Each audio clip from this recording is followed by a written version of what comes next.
अस्सलामुअलैकुम रहमतुल्लाहि व बरकातुहू। प्यारे दोस्तों, उम्मीद होगी कि आप सब खैरियत से होंगे। प्यारे दोस्तों, आज के इस वीडियो में हम बात करने वाले हैं वज़ू करने का मुकम्मल और आसान तरीका के बारे में कि वज़ू किस तरह से करना चाहिए, कैसे करना चाहिए कि आपका वज़ू मुकम्मल तरीके से कंप्लीट हो जाए। सबसे पहले हम वज़ू से मुताल्लिक़ कुछ हदीसों को जानते हैं, इसके पहले कि हम और आप तमाम जो इस वीडियो को देख रहे हैं हुज़ूर अकरम सल्लल्लाहु ताला अलैहि वसल्लम पर दरूद शरीफ पढ़ लें। सल्लल्लाहु अला नबी उम्मिही व आलिही सल्लल्लाहु अलैहि वसल्लम सलातो व सलाम अलैका या रसूलल्लाह सल्लल्लाहु ताला अलैहि वसल्लम। प्यारे दोस्तों, आपके सपोर्ट की हमें बहुत बोलें।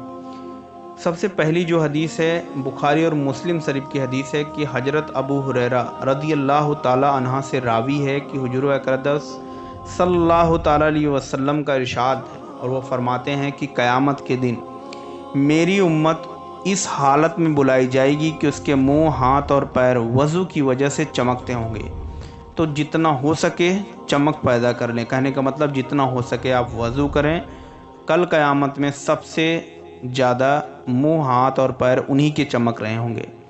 तबरानी शरीफ की हदीस है कि हज़रत अमीरुल मोमिनीन मौला अली रज़ी अल्लाह ताला अन्हा से रिवायत है कि रसूल अक़दस सल्लल्लाहु ताला अलैहि वसल्लम ने इरशाद फरमाया कि जो शख्स सर्दी में कामिल वज़ू करे उसके लिए दुगना सवाब हो जाता है। अगली हदीस है शही मुस्लिम यानी मुस्लिम शरीफ की हदीस है कि उक़बा इब्ने आमिर रज़ी अल्लाह ताला अन्हा से मरवी है कि रसूलुल्लाह सल्लल्लाहु ताला अलैहि वसल्लम इरशाद फरमाते हैं कि जो मुसलमान वज़ू करे और अच्छा वज़ू करे, फिर खड़ा हो और ज़ाहिर व बातिन से अल्लाह की तरफ ध्यान देकर 2 रकात नमाज पढ़े तो उसके लिए जन्नत वाजिब हो जाती है। प्यारे दोस्तों, ये थी कुछ हदीस। तो अब चलिए जानते हैं कि वज़ू करने का जो मुकम्मल तरीका है वो किस तरह से है। पहले नियत करें, फिर बिस्मिल्लाहिर्रहमानिर्रहीम शरीफ पढ़ने के बाद कम से कम 3 मरतबा ऊपर नीचे के दांत को चाहे वो मिसवाक से या फिर चाहे उंगली से अच्छी तरह से दातून करें। इस तरह की पहले दाहिनी तरफ से ऊपर के दांत मांजें, फिर बाईं तरफ से ऊपर के दांत मांजें, फिर दाहिनी तरफ से नीचे के, फिर दाहिनी तरफ से ऊपर के, फिर नीचे के। उसके बाद दोनों हाथों को धोना। इसके बाद दोनों हाथों को गट्ठों समेत पानी मलें और उंगलियों में खिलाल करें। फिर बाएं हाथ से लोटा वगैरह लेकर दाएं हाथ पर उंगलियों की तरफ से शुरू करके गट्ठे तक 3 बार पानी बहाएं। फिर लोटे को दाहिने हाथ से लेकर बाएं हाथ पर 3 बार पानी बहाएं। उसी तरह बहाएं और इतना ख्याल रखें कि उंगलियों की घाइयाँ यानी उसके बीच की पानी बहने से न रह जाए। और अगर हैज से वज़ू करता है यानी हौज से अगर वो वज़ू कर रहा है, सॉरी माफ़ करना, हौज से अगर वज़ू कर रहा है तो गट्ठों तक हाथों के मलने के बाद हौज में पहले दाहिना हाथ डालकर 3 बार हिलाए और फिर बायां हाथ डालकर 3 बार हिलाए। उसके बाद अगला जो स्टेप है वो है कुल्लियाँ करना। फिर 3 बार कुल्ली करें। इस तरह से करें कि मुंह के तमाम हिस्से और दांतों की तमाम खिड़कियों में पानी पहुंच जाए। कि वज़ू में इस तरह कुल्ली करना सुन्नते मुअक्कद है और गुस्ल में फ़र्ज़ है। अगर रोज़ादार न हो तो कुल्ली वगैरह अच्छे से करें। फिर बाएं हाथ की झंगुलियों यानी नाक से मेरी बाएं हाथ की जो कन्नी उंगली है उसमें नाक में डालें और अच्छे तरीके से उसको साफ करें। सांस की जगह से 3 बार दाहिने हाथ से नरम पानी तक पानी चढ़ाएं।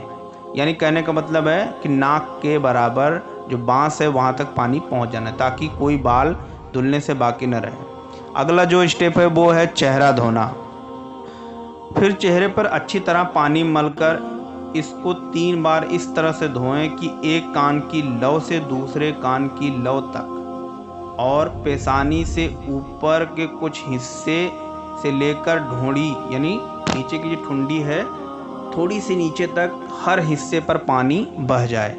दाढ़ी के बाल व खाल को धोएं और हाँ, अगर दाढ़ी के बाल घने हों तो खाल का धोना फ़र्ज नहीं, मुस्तहब है। और दाढ़ी के जो बाल मुंह के दायरे के नीचे हों उनको भी धोएं और दाढ़ी का खिलाल करके इस तरह से उंगलियों को गर्दन की तरफ से दाखिल करें और सामने निकालें।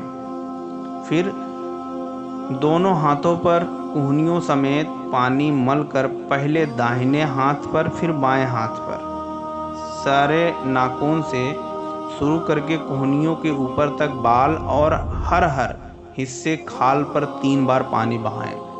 अगला जो स्टेप है वो है सर का मसह करना।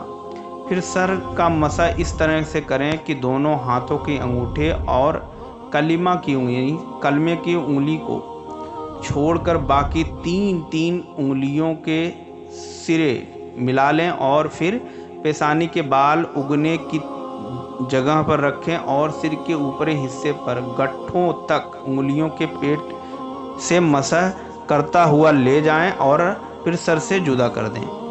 फिर वहां से हथेलियों से सर की दोनों करवटों पर मसह करते हुए पेशानी तक वापस लाएं या 3 उंगलियां सर की करवटों पर जमाएं, फिर गुद्दी तक खींचता हुआ ले जाएं। बस फिर इसके बाद कलमा की उंगलियों से पेट से कान के अंदरूनी हिस्से पर मसा करें और अंगूठों के पेट से कान के बाहरी हिस्से तक मसा करें और उंगलियों की पीठ से गर्दन तक का मसा करें। अगला जो स्टेप है पैरों को धोना। फिर पाँव पर टखनों समेत पानी मलें, पहले दाहिना पाँव फिर बायां पाँव। उंगलियों की तरफ से टखनों के ऊपर तक हर बाल और हिस्से खाल पर 3 बार पानी बहाएं और उंगलियों में खिलाल बाएं हाथ की उंगलियों से इस तरह करें कि दाहिने पांव की कन्नी उंगली से शुरू करें और अंगूठे पर ख़त्म करें। बाएं पांव के अंगूठों से शुरू करके कन्नी उंगली पर ख़त्म करें और हर हिस्से को धोते वक्त दरूद शरीफ पढ़ता रहें। अगर पढ़ते हैं तो बहुत ही अफजल है। प्यारे दोस्तों, ये था वज़ू बनाने का मुकम्मल तरीका। उम्मीद होगी आपको ये वीडियो पसंद आया होगा। वज़ू करने का तरीका आपने सीख लिया होगा। अगर आपने जान लिया हो तो वीडियो को पसंद करें और हमारे हौसला अफजाई के लिए चैनल को सब्सक्राइब करें और वीडियो को लाइक करके अपने जानने वालों में ज़रूर शेयर करें। मिलते हैं अगली वीडियो में, तब तक के लिए दीजिए इजाज़त। अल्लाह।